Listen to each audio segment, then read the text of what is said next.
The Autobiography of an Ex-Colored Man by James Weldon Johnson. Chapter 9.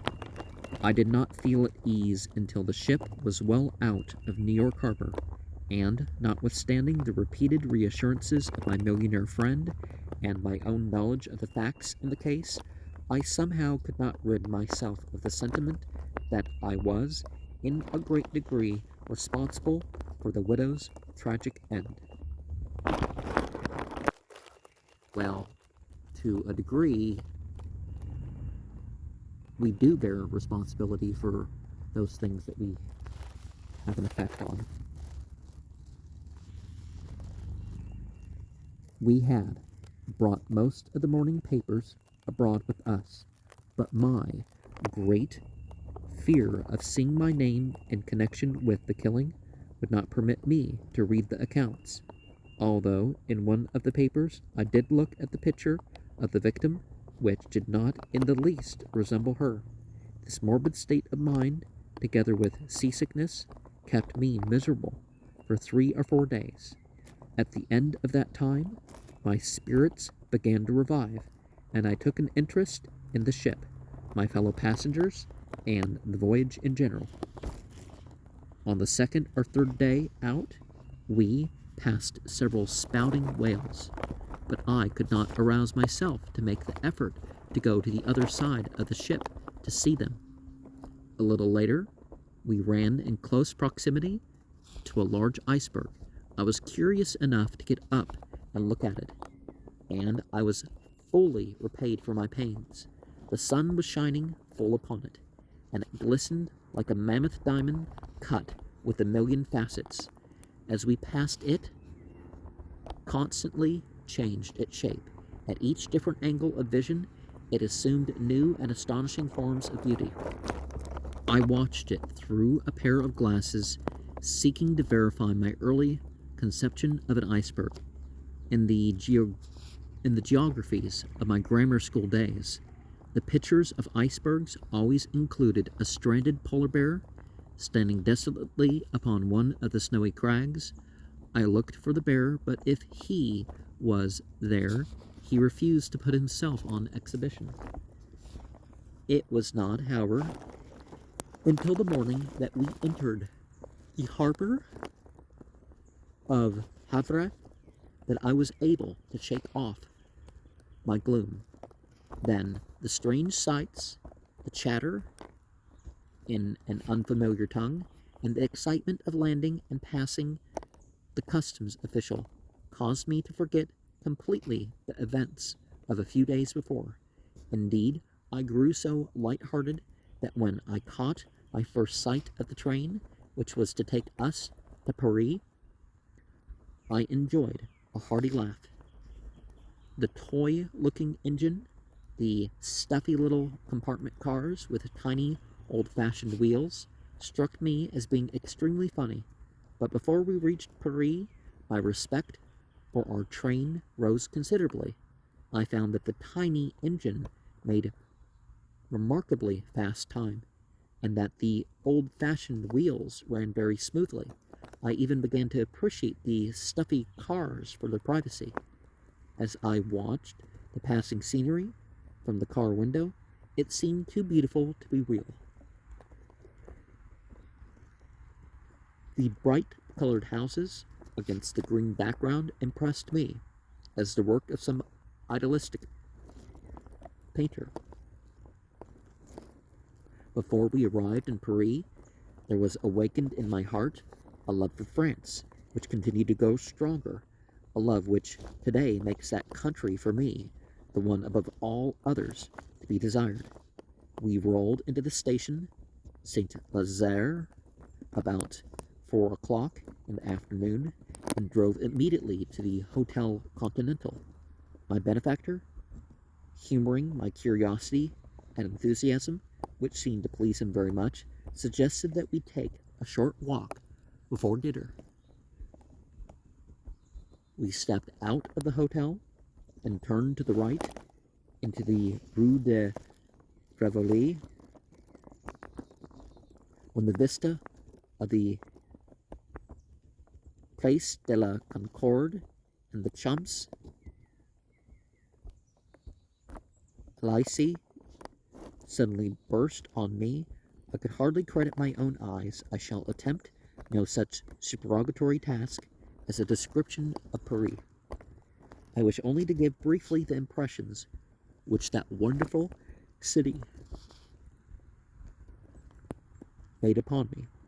It impressed me as the perfect and perfectly beautiful city, and even after I had been there for some time, and seen not only its avenues and palaces, but its most squalid alleys and hovels, this impression was not weakened. Paris became for me a charmed spot, and whenever I have returned there, I have fallen under the spell, a spell which compels admiration for all of its manners and customs and justification of even its follies and sins. We walked a short distance up the Champs Elysees and sat for a while in chairs along the sidewalk, watching the passing crowds on foot and in carriages. It was with reluctance that I went back to the hotel for dinner. After dinner, we went to one of the summer theaters, and after the performance, my friend took me to a large cafe on one of the grand boulevards. Here it was that I had my first glimpse of the French life of popular literature, so different from real French life. There were several hundred people, men and women, in the place, drinking, smoking, talking, and listening to the music. My millionaire friend and I took seats at a table where we sat smoking and watching the crowd. It was not long before we were joined by 2 or 3 good-looking, well-dressed young women. My friend talked to them in French and bought drinks for the whole party. I tried to recall my high school French, but the effort availed me little. I could stammer out a few phrases, but very naturally could not understand a word that was said to me. We stayed at the cafe a couple of hours and then went back to the hotel. The next day we spent several hours in the shops and at the tailor's. I had no clothes except what I had been able to gather together at my benefactor's apartments the night before we sailed. He bought me the same kind of clothes which he himself wore, and that was the best, and he treated me in every way as he dressed me, as an equal, not as a servant. In fact, I don't think anyone could have guessed that such a relation existed.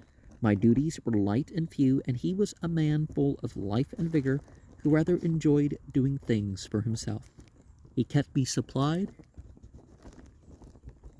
with money far beyond what ordinary wages would have amounted to. For the first 2 weeks, we were together almost constantly, seeing the sights old to him, but from which he seemed to get new pleasure in showing them to me. During the day, we took in the places of interest, and at night, the theaters and cafes. This sort of life appealed to me as ideal, and I asked him one day how long he intended to stay in Paris. He answered, "Oh, until I get tired of it."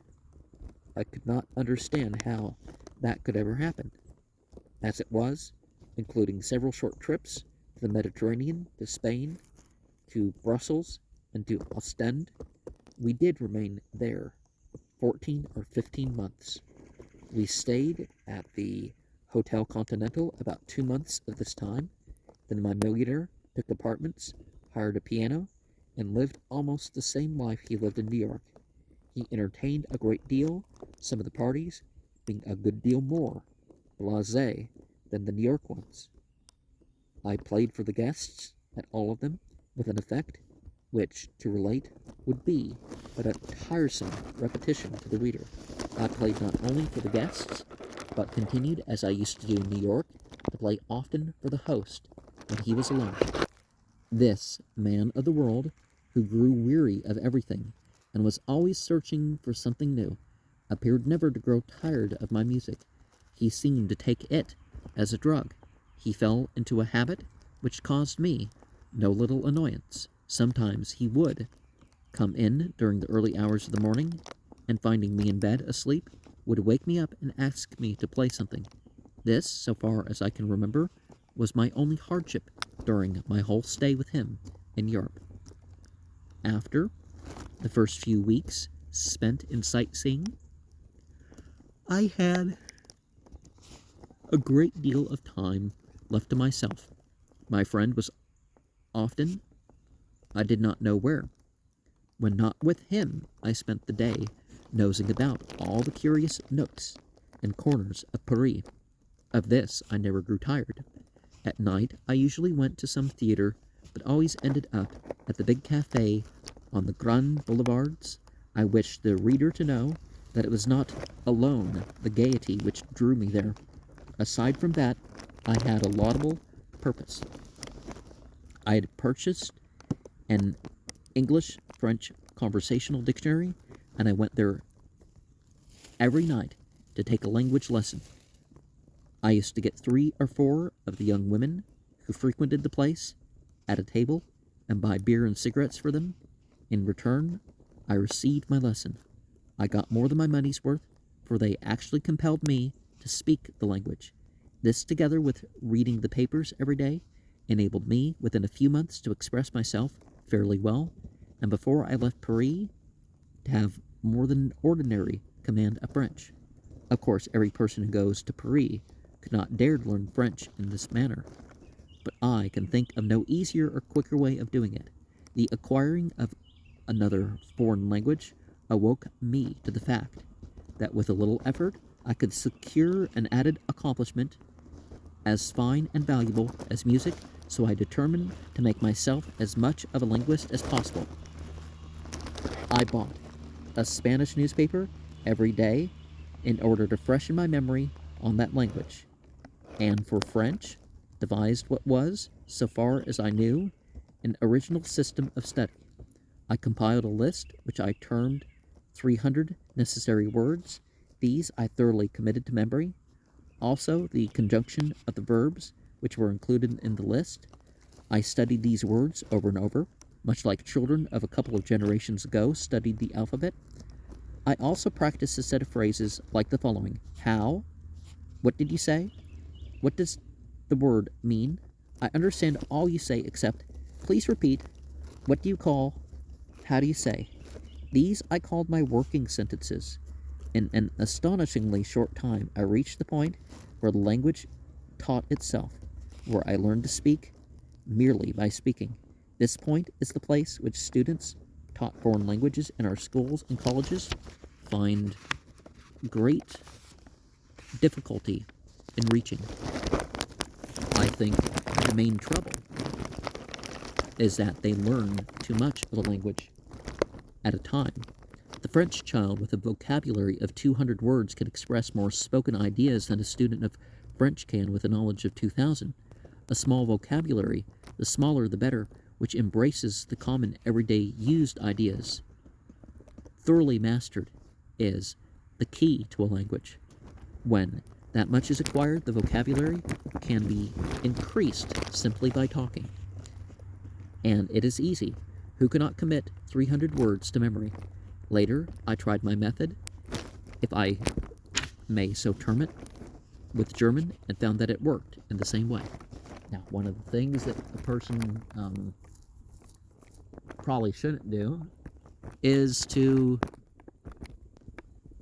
put forward a translation of a book and say, well, here's, this many words, and you should learn these words to read my book, or refer to the back.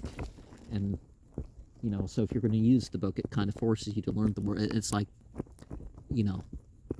that's not really the approach that should be used.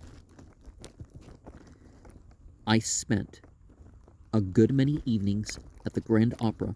The music there made me strangely reminiscent of my life in Connecticut. It was an atmosphere in which I caught a fresh breath of my boyhood days and early youth. Generally, in the morning, after I had attended a performance, I would sit at the piano and, for a couple hours, play the music, which I used to play in my mother's little parlor. One night, I went to hear Faust and got into my seat just as the lights went down for the first act. At the end of the act, I noticed that my neighbor on the left was a young girl. I cannot describe her either as to feature, color of her hair, or of her eyes. She was so young, so fair, so ethereal, that I felt to stare at her would be a violation, yet I was distinctly conscious of her beauty. During the intermission, she spoke English in a low voice to a gentleman and a lady who sat in the seats to her left, addressing them as father and mother. I held my program as though studying it, but listened to catch every sound of her voice. Her observations on the performance and the audience were so fresh and naive as to be almost amusing. I gathered that she was just out of school, and that this was her first trip to Paris. I occasionally stole a glance at her, and each time I did so my heart leaped in my throat. Once I glanced beyond to the gentleman who sat next to her. My glance immediately turned into a stare. Yes, there he was, unmistakably my father, looking hardly a day older than when I had seen him some 10 years before. What a strange coincidence. What should I say to him? What would he say to me? Before I had recovered from my first surprise, there came another shock in the realization of that beautiful, tender girl at my side. It was my sister.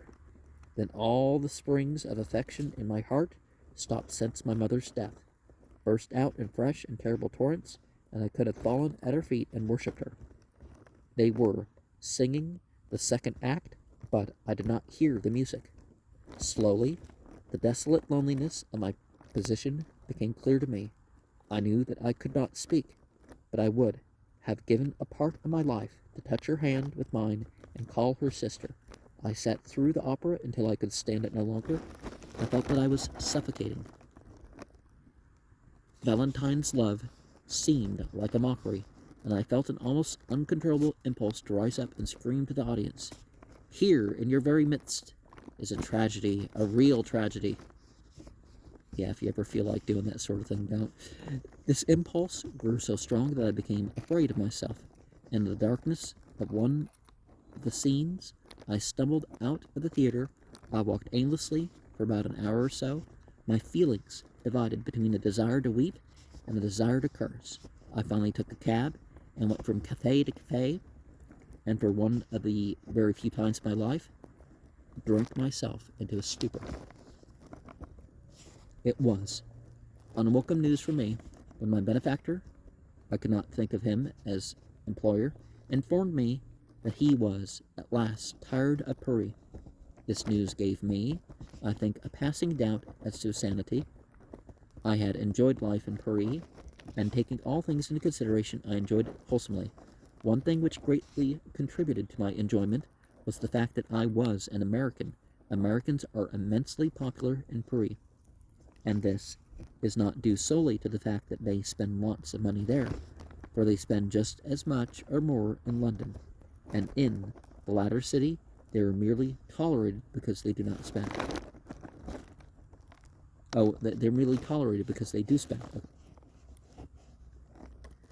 The Londoner seems to think that Americans are people whose only claim to be classed as civilized is that they have money, and the regrettable thing about that is that money is not English.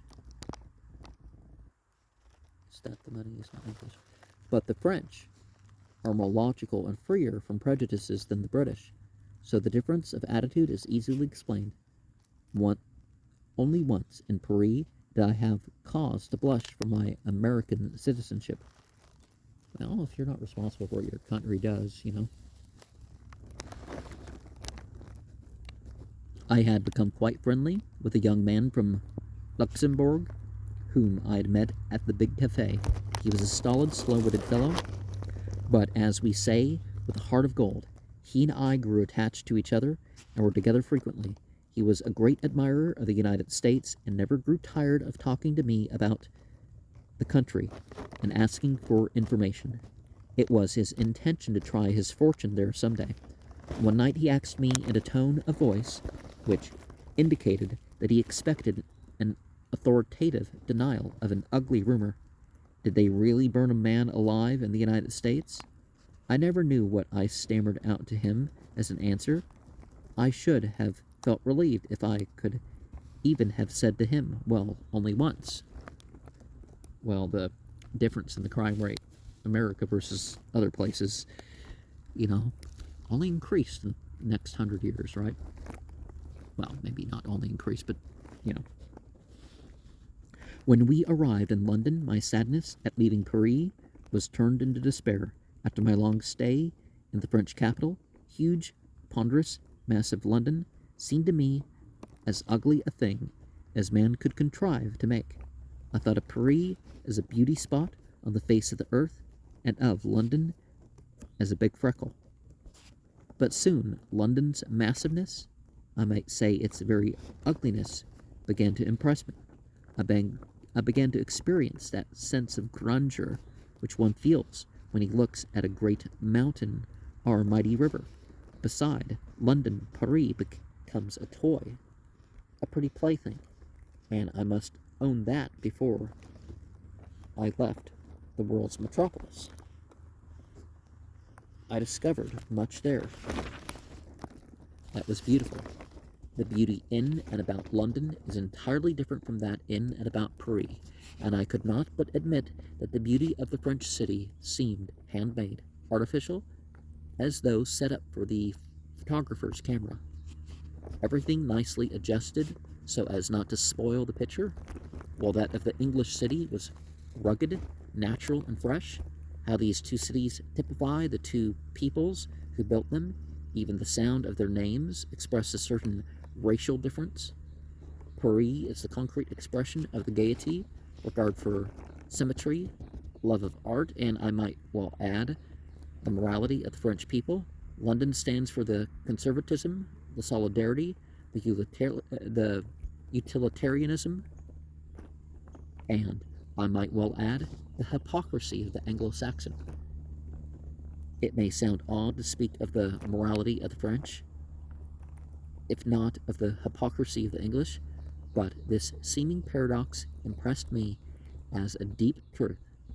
I saw many things in Paris which were immoral according to English standards, but the absence of hypocrisy, the absence of the spirit to do the thing if it might only be done in secret, robbed these very immoralities of the damning influence of the same evils in London. I have walked along the terrace cafes of Paris and seen hundreds of men and women sipping their wine and beer without observing a sight of drunkenness. As they drank, they chatted and laughed and watched the passing crowds. The drinking seemed to be a secondary thing. This I have witnessed, not only in the cafes along the grand boulevards, but in the out-of-way places patronized by the working classes. In London, I have seen in the pubs men and women crowded in stuffy little compartments, drinking seemingly only for the pleasure of swallowing as much as they could hold. I have seen there women from 18 to 80, some in tatters, and some clutching babes in their arms, drinking the heavy English ales and whiskies served to them by women. In the whole scene, not one ray of brightness, not one flash of gaiety, only maudlin joviality.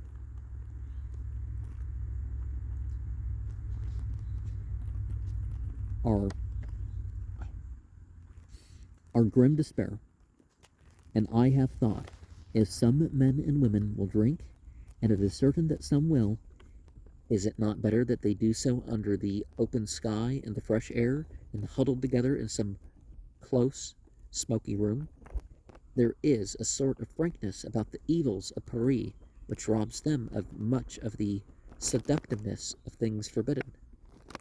And with that frankness goes a certain cleanliness of thought belonging to things not hidden. London will do whatever Paris does, provided exterior morals are not shocked. As a result, Paris has the appearance of only being the more immoral city. Well, Paris has long had higher rates of rape and some other crimes against humanity than London has. The difference may be summed up in this: Paris practices its sins as lightly as it does its religion, while London practices both very seriously. I should not neglect to mention what impressed me most forcibly during my stay in London. It was not St. Paul's, nor the British Museum, nor Westminster Abbey. It was nothing more or less than this simple phrase, "Thank you," or sometimes more elaborated, "Thank you very much." Oh, thank you very kindly, sir. I was continually surprised by the varied uses to which it was put, and strange to say, its use as an expression of politeness seemed more limited than any other. One night I was in a cheap music hall and accidentally bumped into a waiter who was carrying a tray load of beer, almost bringing him to several shillings worth of grief. To my amazement, he righted himself and said, "Thank you, sir," and left me wondering whether he meant that he thanked me for not completely spilling his beer, or that he would thank me for keeping out of his way. I also found cause to wonder upon what grounds the English accuse Americans of corrupting the language by introducing slang words. I think I heard more and more different kinds of slang during my few weeks' stay in London than in my whole tenderloin life in New York. But I suppose the English feel that the language is theirs, and that they may do with it as they please, without at the same time allowing that privilege to others. My millionaire was not so long in growing tired of London as of Paris. After a stay of 6 or 8 weeks, we went across into Holland. Amsterdam was a great surprise to me. I had always thought of Venice as the city of canals, but it had never entered my mind that I should find similar conditions in a Dutch town. I don't suppose the comparison goes far beyond the fact that there are canals in both cities. I've never seen Venice, but Amsterdam struck me as being extremely picturesque. From Holland, we went to Germany, where we spent 5 or 6 months. Most of the time in Berlin. I found Berlin more to my taste than London, and occasionally I had to admit that in some things it was superior to Paris. In Berlin, I especially enjoyed the orchestral concerts, and I attended a large number of them. I formed the acquaintance of a good many musicians, several of whom spoke of my playing in high terms. It was in Berlin that my inspiration was renewed. One night my millionaire entertained a party of men composed of artists, musicians, writers, and for aught I know, a count or two. They drank and smoked a great deal, talked art and music, and discussed, it seemed to me, everything that ever entered man's mind. I could only follow the general drift of what they were saying. When they discussed music, it was more interesting to me, for then some fellow would run excitedly to the piano and give a demonstration of his opinions, and another would follow quickly doing the same. In this way, I learned that, regardless of what his specialty might be, every man in the party was a musician. I was at the same time impressed with the falsity of the general idea that Frenchmen are excitable and emotional, and that Germans are calm and phlegmatic. Frenchmen are merely gay, joyous, and never overwhelmed by their emotions. When they talk loud and fast, it is merely talk, while Germans get worked up and red in the face when sustaining an opinion, and in heated discussions are likely to allow their emotions to sweep them off their feet. My millionaire planned, in the midst of the discussion on music, to have me play the new American music and astonish everybody present. The result was that I was more astonished than anyone else. I went to the piano and played the most intricate ragtime piece I knew before there was time for anybody to express an opinion on what I had done. A big, bespectacled, bushy-headed man rushed over and, shoving me out of the chair, exclaimed, "Get up, get up." He seated himself at the piano and, taking the theme of my ragtime, played it through, first in straight chords, and then varied and developed it through every known musical form. I sat amazed. I had been turning classic music into ragtime, a comparatively easy task, and this man had taken ragtime and made it classic. The thought came across me like a flash. It can be done. Why can't I do it? From that moment, my mind was made up. I clearly saw the way of carrying out the ambition I had formed when a boy. I now lost my interest in our trip. I thought, here I am, a man, no longer a boy, and what am I doing but wasting my time and abusing my talent? What use am I making of my gifts? What future have I before me, following my present course? These thoughts made me feel remorseful and put me into a fever to get to work, to begin to do something. Of course, I know now that I was not wasting time, that there was nothing I could have done at that age which would have benefited me more than going to Europe as I did. The desire to begin work grew stronger each day. I could think of nothing else. I made up my mind to go back into the very heart of the South, to live among the people and drink in my inspiration firsthand. I gloated over the immense amount of material I had to work with, not only modern ragtime, but also the old slave songs, material which no one had yet touched. The more decided and anxious I became to return to the United States, the more I dreaded the ordeal of breaking with my millionaire. Between this peculiar man and me, there had grown a very strong bond of affection, backed up by a debt which each owed to the other. He had taken me from a terrible life in New York, and by giving me the opportunity of traveling and coming in contact with the people with whom he associated, had made me a polished man of the world. On the other hand, I was his chief means of disposing of the thing which seemed to sum up all in life that he dreaded, time. I remember him now. I can see that time was what he was always endeavoring to escape, to bridge over, to blot out. And it is not strange that some years later he did escape it forever by leaping into eternity.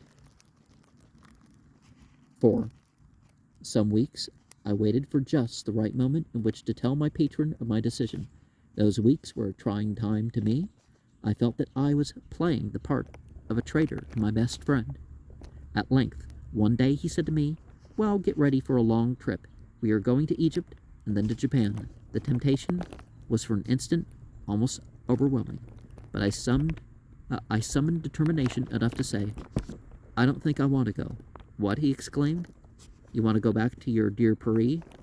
You still think that the only spot on earth? Wait until you see Cairo and Tokyo. You may change your mind." "No," I stammered. "It is not because I want to go back to Paris. I want to go to the United States." He wished to know my reason, and I told him as best I could my dreams, my ambition, and my decision. While I was talking, he watched me with a curious, almost cynical smile growing on his lips. When I had finished, he put his hand on my shoulder. This was the first physical expression of tender regard he had ever shown me, and looking at me in a big brotherly way, said, "My boy, you are by blood, by appearance, by education, and by tastes, a white man.